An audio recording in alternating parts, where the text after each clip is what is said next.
నమస్కారం, మా తెలంగాణ న్యూస్ కి స్వాగతం. హెడ్లైన్ చూద్దాం.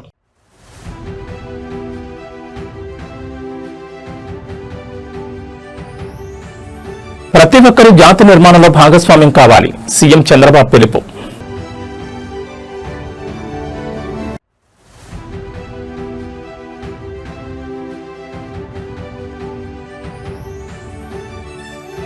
మంగళగిరి క్యాంపు కార్యాలయంలో డిప్యూటీ సీఎం పవన్ కళ్యాణ్తో అధికారుల భేటీ.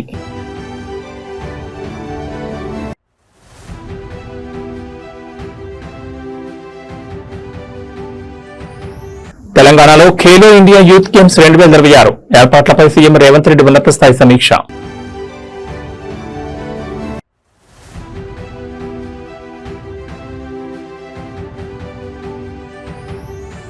రేవంత్ రెడ్డి ప్రభుత్వంపై కేటీఆర్ తీవ్ర విమర్శలు. 200 కోట్ల భూమిని 7 కోట్ల కట్టబెట్టారనే ఆరోపణ.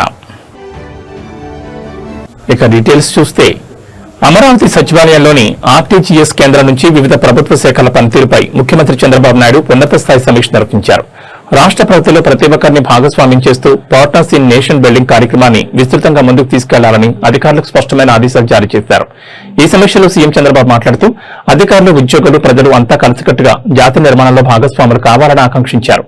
ప్రభుత్వ సేవలను ప్రజలకు మరింత సులభంగా, పారదర్శకంగా అందిస్తే అది నిజమైన జాతి నిర్మాణాన్ని సహకరించడమేనని వెల్లడించారు. ఈ ప్రతిష్టాత్మక ఆలోచనలు ప్రతి ఒక్కరూ బాధ్యతగా తీసుకుని ప్రజల్లోకి బలంగా తీసుకెళ్లాలని సూచించారు. కేంద్ర ప్రభుత్వ వికసిత్ భారత్ తో పాటు రాష్ట్ర ప్రభుత్వ స్వర్ణాంధ్ర 2047 దృక్పథాన్ని నెరవేర్చడంలో ప్రతి ప్రభుత్వ ఉద్యోగి, ప్రతి అధికారి తమ వంతు కృషి చేయాలని సీఎం నిర్దేశించారు.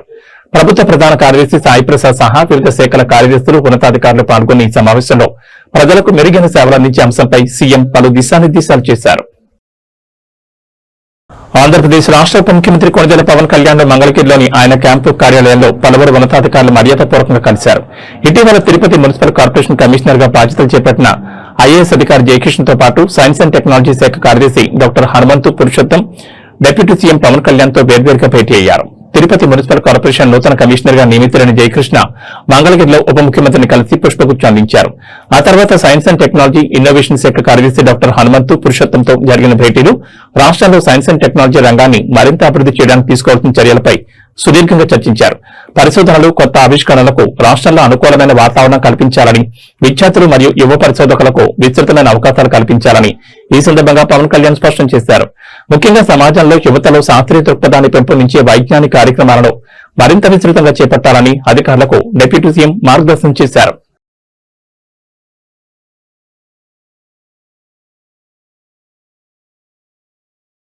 తెలంగాణ ప్రభుత్వం అత్యంత ఆతిథ్యమివ్వనున్న ఖేలో ఇండియా యూత్ గేమ్స్ 2026 పోటీలను జాతీయ స్థాయిలో ప్రతిష్టాత్మకంగా నిర్వహించాలని ముఖ్యమంత్రి రేవంత్ రెడ్డి అధికారులను ఆదేశించారు.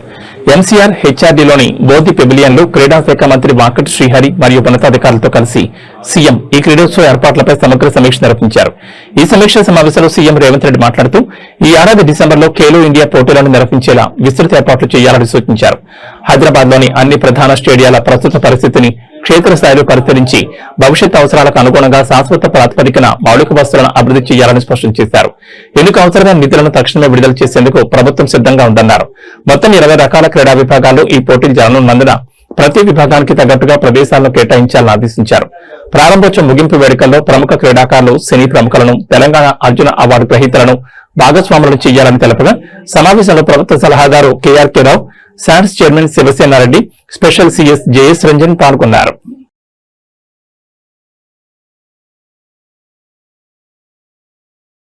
తెలంగాణ రాజకీయాల్లో ముఖ్యమంత్రి రేవంత్ రెడ్డి కుటుంబ సభ్యుల చుట్టూ భూ కేటాయింపుల వివాదం తీవ్ర దుమారం రేపుతోంది. సీఎం సోదరుడు అనుమల కొండలరెడ్డి చైర్మన్ గా ఉన్న టెస్రాక్ట్ అనే షెల్ కంపెనీకి రేవంత్ ప్రభుత్వం అప్పనంగా 200 కోట్ల విలువైన 5 ఎకరాల భూమిని కేవలం 7 కోట్లకే కట్టబెట్టిందని బీఆర్ఎస్ వర్కింగ్ ప్రెసిడెంట్ కేటీఆర్ తీవ్రస్థాయిలో ఆరోపించారు.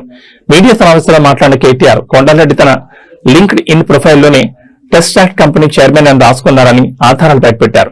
అతని ఒక్క ఉద్యోగి కూడా లేని లక్ష మూలధనం ఉన్న ఈ డమ్మీ కంపెనీకి 200 కోట్ల విలువైన ఏరోస్పేస్ భూములు కేటాయించడం అతిపెద్ద కుంభకోణమని విమర్శించారు.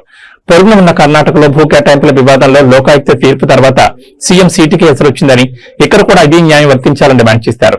గతంలో కేటీఆర్ బయటపెట్టిన సృజన్ రెడ్డి అమృత్ కాంట్రాక్టులు, అమెరికా పర్యటనలోని స్వచ్ఛ బయో డీల్స్ ను ప్రస్తావిస్తూ రేవంత్ రెడ్డి తన సోదరులు, బావమర్దులకు రాష్ట్రాన్ని దోచిపెడుతున్నారని మండిపడ్డారు.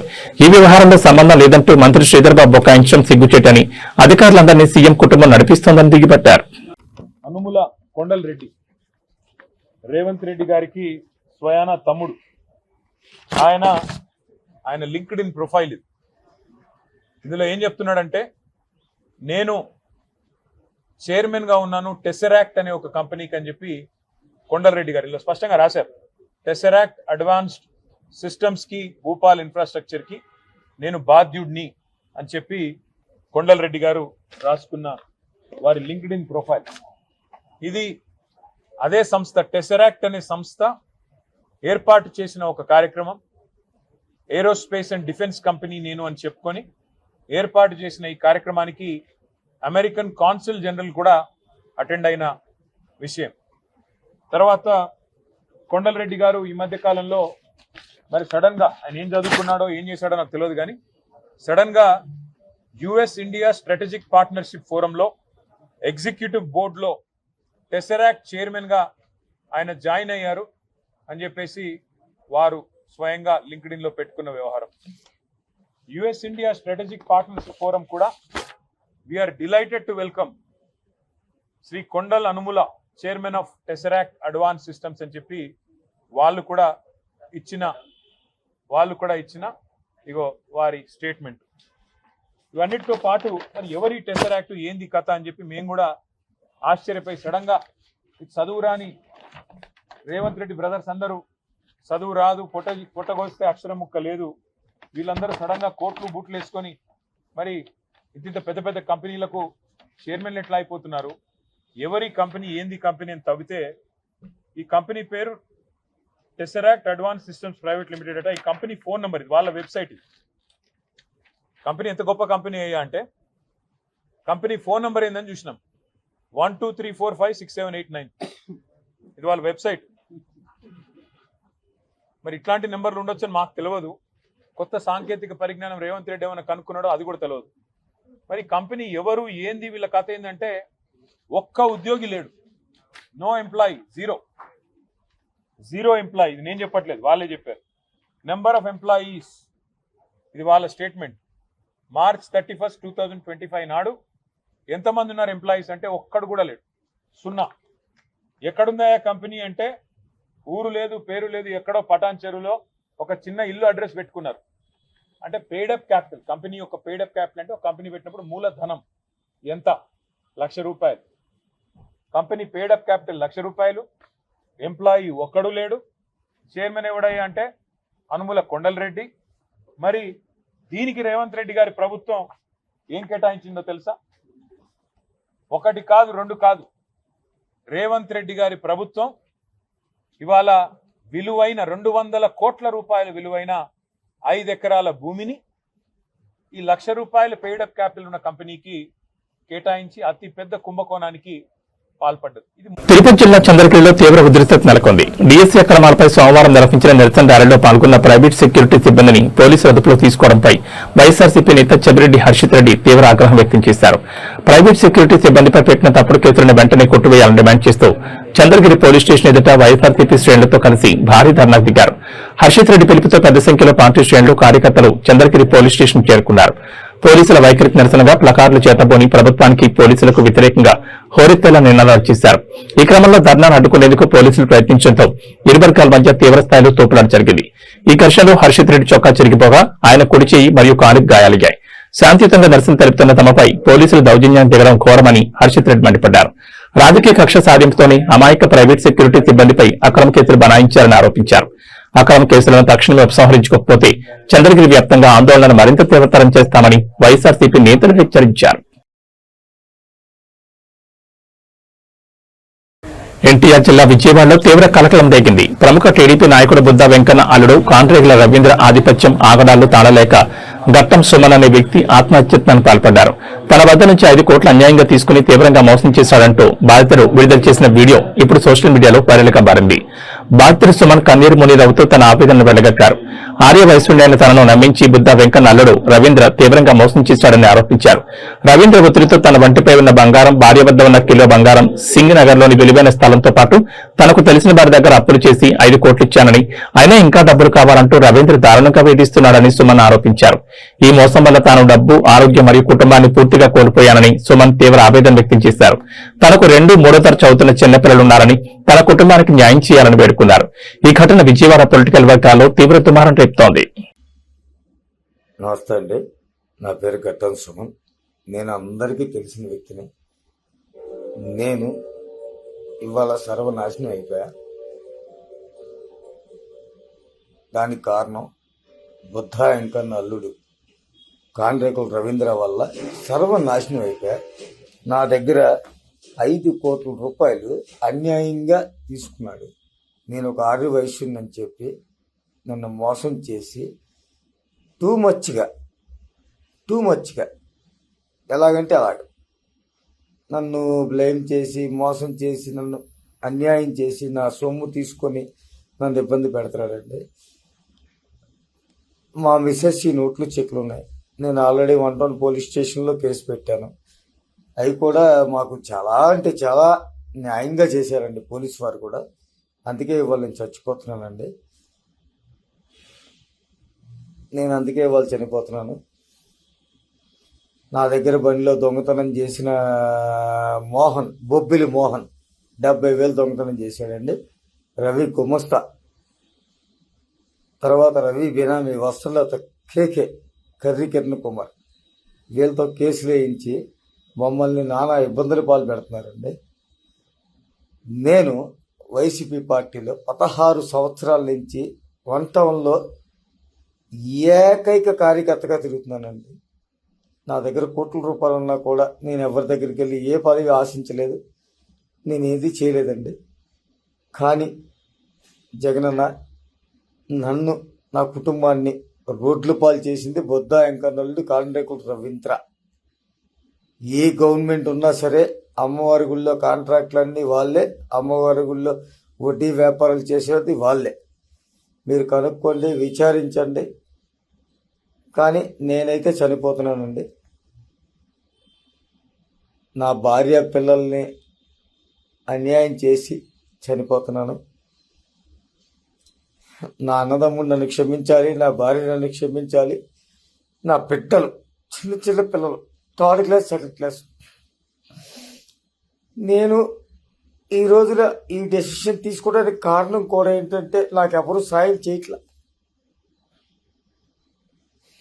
అన్ని విధాల సర్వనాశనం అయిపోయాను. ఓ పక్కన డబ్బు కోల్పోయా, ఓ పక్కన ఆరోగ్యం కోల్పోయా, ఓ పక్కన కుటుంబ అండదాలను కోల్పోయా, అన్నీ కోల్పోయా. కేవలం 1 and only బొద్దా వెంకన్నల్లుడు కాండ్రేకుల. హైదరాబాద్ ఎల్బీనగర్ పోలీస్ స్టేషన్ లో విధుల్లో ఉన్న కానిస్టేబుల్ సాయి కుమార్ ఆత్మహత్య వ్యవహారం తీవ్ర సంచలనంగా మారింది. సాయి కుమార్ది ఆత్మహత్య కాదని పై అధికారులే హత్య చేసి ఆత్మహత్యగా చిత్రీకరిస్తున్నారని మృతుడి కుటుంబ సభ్యులు తీవ్ర ఆరోపణలు చేశారు. తమకు న్యాయం చేయాలంటూ బాధితుడి బంధువులు ఎల్బీనగర్ పోలీస్ స్టేషన్ ఎదుట భారీ ఆందోళన దిగారు. పోలీస్ స్టేషన్ వద్ద కానిస్టేబుల్ సాయి కుమార్ తల్లి మీడియా ముందు కన్నీరు మున్నీరయ్యారు. సారవాళ్లు గత వారం రోజులుగా తన కొడుకుని తీవ్రంగా టార్చర్ చేస్తున్నారని, కొడుకు ఫోన్ చేసి బాధపడ్డాడని ఆమె ఆవేదన వ్యక్తం చేశారు. ఉరి వేసుకుంటే రక్తం ఎలా వస్తుందని ప్రశ్నించిన కుటుంబ సభ్యులు తాము రాకముందే మృతదేహాన్ని ఆసుపత్రికి తరలించారని, కనీసం డెడ్ బాడీని కూడా చూపించడం లేదని మండిపడ్డారు. ఈ ఘటనలో ఒక సీఐ సార్పై తమకు బలమైన అనుమానాలున్నాయని, ఆయన కనీసం బయటకొచ్చి మాట్లాడడం లేదని బాధిత కుటుంబ సభ్యులు ఆరోపించారు. ఎల్బీనగర్ స్టేషన్ ముందు కుటుంబీకులు, బంధువులు ఆందోళన చేపట్టడంతో అక్కడ తీవ్ర ఉద్రిక్తత నెలకొంది. ఉన్నతాధికారులు జోక్యం చేసుకుని విచారణ జరిపించాలని బాధితులు డిమాండ్ చేస్తున్నారు.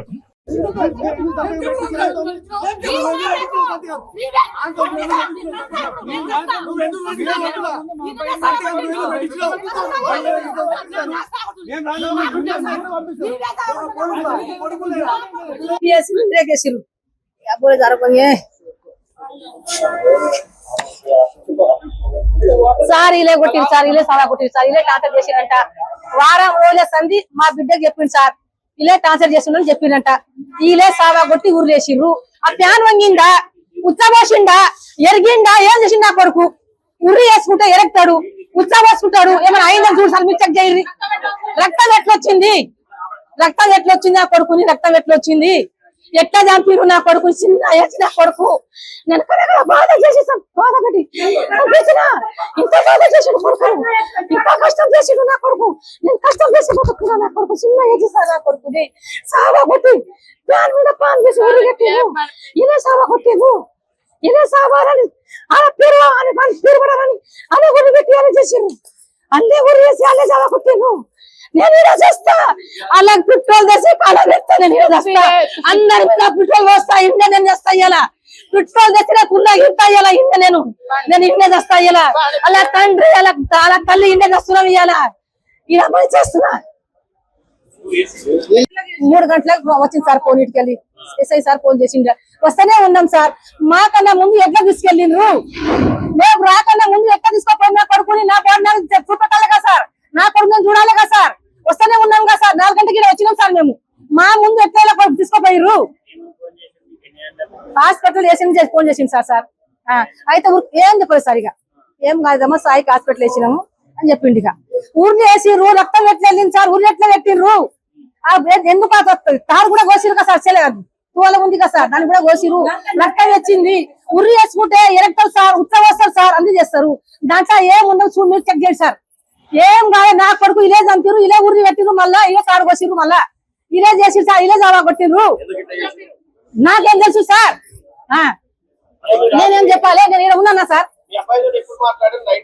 నైట్ బిడ్డని తెలుసు సార్ బిడ్డకు ఫోన్ చేసి మాట్లాడతా సార్ మళ్ళా 9 గంటలకు గట్టిగా మాట్లాడిండు ఫోన్ పే పైసలు కొట్టే రేపిస్తామన్నాడు మళ్ళా మంచిగా సీజన్ ముగ్గురు కూడా చెప్పిండు రాత్ర మంచిగా ఉండడం తిన్నాడు మంచిగా వచ్చిండు ఇంటికి కూడా వచ్చిండు చెప్పిండు ఇలే సావా కొట్టి సార్ నా కొడుకుని సావా కొట్టి ఊరేసిర్రు నేను అంటున్నా సార్ నేను ఎట్లా ఇంటున్నా గిట్లా అంటున్నా ఉర్రి వేసుకుంటే రక్తం ఎట్లా వస్తుంది మేము చూడొచ్చుగా మాకు చూపెట్టాలిగా మాకన్నా ముందుకు హాస్పిటల్ తీసుకుపోయిర్రు ఉస్మానియా తీసుకుపోయిర్రు నమ్మకన్నా ముందే మేము చూడాలిగా సార్ మా పెద్ద కొడుకు వచ్చింది కదా సార్ ఇన్ని నానే తీసుకెళ్ళాలిగా అందుకు తీసుకుపోవాలిగా ఎట్లా తీసుకెళ్ళి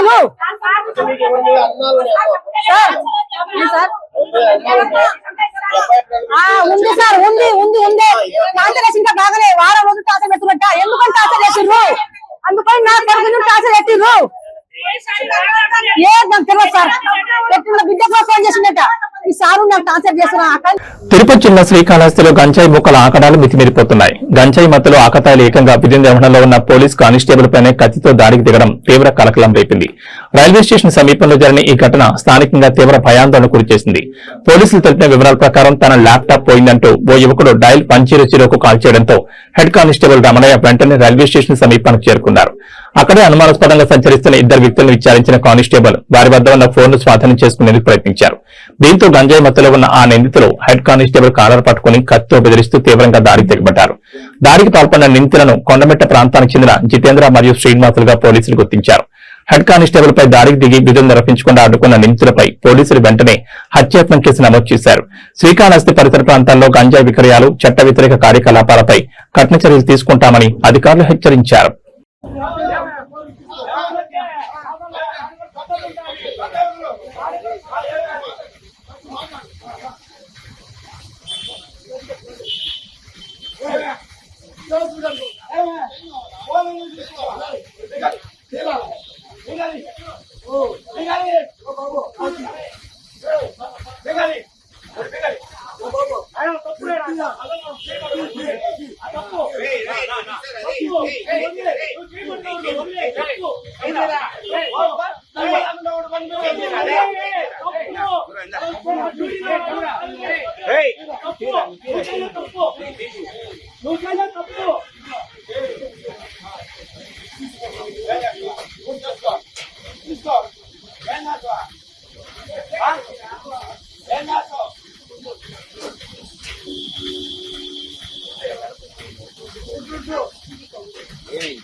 ఉత్తరప్రదేశ్లోని ప్రతిష్టాత్మక నోయిడా ఇంటర్నేషనల్ ఎయిర్పోర్ట్ ను భారీ వర్షం ముంచెత్తింది. కొండపోతగా కురిసిన వర్షానికి విమానాశ్రయ ప్రాంగణంలోకి భారీగా నీరు చేరడంతో చెరువును తలపించే పరిస్థితి ఏర్పడింది.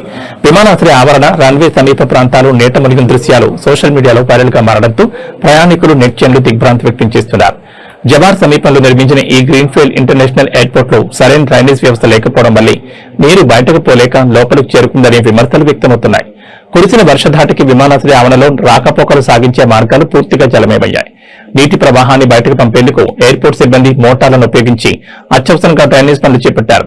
దేశంలోని అత్యంత ఆధునిక సాంకేతిక పరిజ్ఞానంతో నిర్మించిన ఈ అంతర్జాతీయ విమానాశ్రయాన్ని ప్రధాని నరేంద్ర మోడీ ప్రారంభించిన సంగతి తెలిసిందే. ప్రపంచ స్థాయి సదుపాయాలున్నాయని ప్రచారం చేసినప్పటికీ తొలి భారీ వర్షానికి విమానాశ్రయం జలమయం కావడంతో నిర్మాణ నాణ్యత మరియు మురుగునీటి నిర్వహణ లోపాలపై తీవ్ర చర్చ నడుస్తోంది.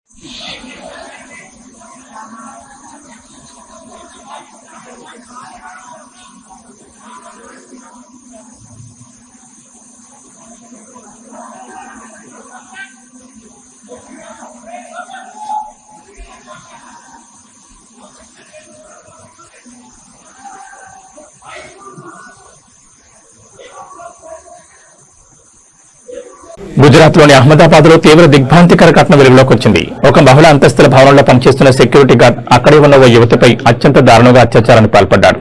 గొంతు నొక్కి భయాందోళన గురిచేసి ఘాతకానికి ఒడిగట్టిన నిందితుని పోలీసులు గంటల వ్యవధిలోనే అదుపులోకి తీసుకున్నారు. పోలీసులు వెల్లడించిన వివరాల ప్రకారం సదరు సెక్యూరిటీ గార్డ్ కేవలం 4 రోజుల క్రితమే ఆ భవనంలో ఉద్యోగానికి చేరాడు. టెర్రస్ పై ఒంటరిగా ఉన్న యువతిపై కంటపడడంతో ఆమె గొంతు నొక్కి దారుణంగా రేప్ చేశాడు. అనంతరం బాధితురాలు బయటకు రాకుండా టెర్రస్ తలుపులు బయట నుంచి లాక్ చేసి అక్కడి నుంచి పారిపోయాడు. తీవ్రంగా శ్రమించి తలుపులు తీసుకుని బయటకు వచ్చిన బాధితురాలు పోలీసులను ఆశ్రయించింది. బాధితురాలు ఫిర్యాదుతో రంగంలో దిగిన పోలీసులు నిందితుని వెంటాడి పట్టుకున్నారు. పోలీసులు అరెస్ట్ చేసే సమయంలో నిందితుడు ఏక్ బార్ మాఫ్ కర్దో ఫిర్సే నహీం కరూంగా అంటూ చేతులు జోడించి క్షమాపణ కోరుతున్న వీడియో ఇప్పుడు సోషల్ మీడియాలో విపరీతంగా వైరల్ అవుతోంది. ఈ ఘోర ఘటనపై అహ్మదాబాద్ పోలీసులు పలు తీవ్రమైన సెక్షన్ల కింద కేసు నమోదు చేసి విచారణ జరుపుతున్నారు.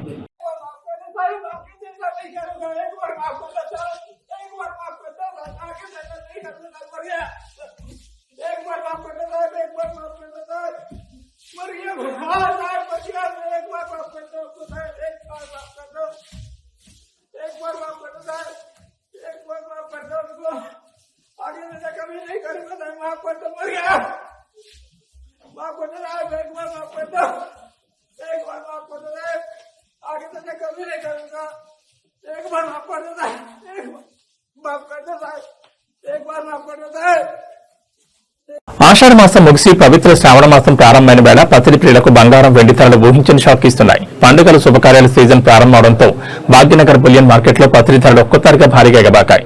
ఇవాళ ఒక్కరోజే తులం బంగారంపై ఏకంగా ₹1000 పైగా ధర పెరగడం వ్యాపార వర్గాల్లో కొనుగోలుదారుల్లో తీవ్ర చర్చనీయాంశంగా మారింది. హైదరాబాద్ బులియన్ మార్కెట్ వివరాల ప్రకారం 24 క్యారెట్ల 10 గ్రాముల స్వచ్ఛమైన పసిడి ధర ఏకంగా ₹1,040 పెరిగి ₹1,54,860కి చేరింది. ఇక ఆభరణాల తయారీకి ఉపయోగించే 22 క్యారెట్ల 10 గ్రాముల బంగారం ధర ₹950 ఎగబాకి ₹141,950గా నమోదైంది. అంతర్జాతీయ మార్కెట్ ప్రభావంతో పాటు శ్రావణ మాసంలో డిమాండ్ ఒక్కసారిగా పెరగడమే ఈ ధరల పెరుగుదలకు ప్రధాన కారణమని మార్కెట్ విశ్లేషకులు చెబుతున్నారు. బంగారంతో పాటు వెండి ధరలు కూడా ఆకాశాన్ని తాకుతున్నాయి. ప్రస్తుతం మార్కెట్లో కేజీ వెండి ధర 2,60,000 మార్కు వద్ద కొనసాగుతోంది. తెలుగు రాష్ట్రాల్లోని వివిధ ప్రధాన నగరాలు, ప్రాంతాలను బట్టి ఈ ధరల్లో స్వల్ప వ్యత్యాసాలుంటాయి. హైదరాబాద్ రియల్ ఎస్టేట్ రంగాన్ని ప్రపంచ స్థాయికి తీసుకెళ్తూ కోకాపేట్ వేదికగా అత్యంత ప్రతిష్టాత్మక ట్రంప్ టవర్స్ నిర్మాణం ప్రారంభం కాబోతోంది. మైండ్ బ్లాకింగ్ లగ్జరీ సదుపాయాలతో 1,800 కోట్ల అంచనా వ్యయంతో నిర్మించబోతున్న ఈ మెగా ప్రాజెక్టులో పెంట్ హౌస్లు మరియు ఫ్లాట్ల విక్రయాలు ఇప్పటికే కొత్త రికార్డులను సృష్టిస్తున్నాయి. కోకాపేట్లో తలపెట్టిన ఈ ట్రంప్ టవర్స్ లో అత్యంత విలాసవంతమైన 3.5 మరియు 4 BHK ప్లాట్లను అందుబాటులోకి ఇస్తున్నారు. ఒక్కో ప్లాట్ ధర 5 కోట్ల నుంచి 10 కోట్ల వరకు నిర్ణయించగా ఈ ఫ్లాట్ల అమ్మకాల ద్వారానే ఏకంగా 3,500 కోట్ల నుంచి 4,200 కోట్ల వరకు రాబడి వస్తుందని ప్రాజెక్టు నిర్వాహకులు అంచనా వేస్తున్నారు. ఇక ఈ టవర్స్ లో ప్రత్యేకంగా 16 అత్యంత భారీ పెంట్ హౌస్లు నిర్మిస్తుండగా అందులో 8 పెంట్ హౌస్లు ఇప్పటికే ఏకంగా 250 కోట్లకు విక్రయమవడం విశేషం. ఇందులో ఒక భారీ పెంట్ హౌస్ 62 కోట్లకు అమ్ముడై హైదరాబాద్ రియల్ ఎస్టేట్ చరిత్రలోనే సంచలనం సృష్టించింది. మొత్తంగా 1,800 కోట్లతో నిర్మించనున్న ఈ ప్రాజెక్ట్ హైదరాబాద్ లగ్జరీ హౌసింగ్ రూపురేఖలను మార్చనుంది. ఏబీ బులెటిన్ విశేషాలు. నమస్కారం.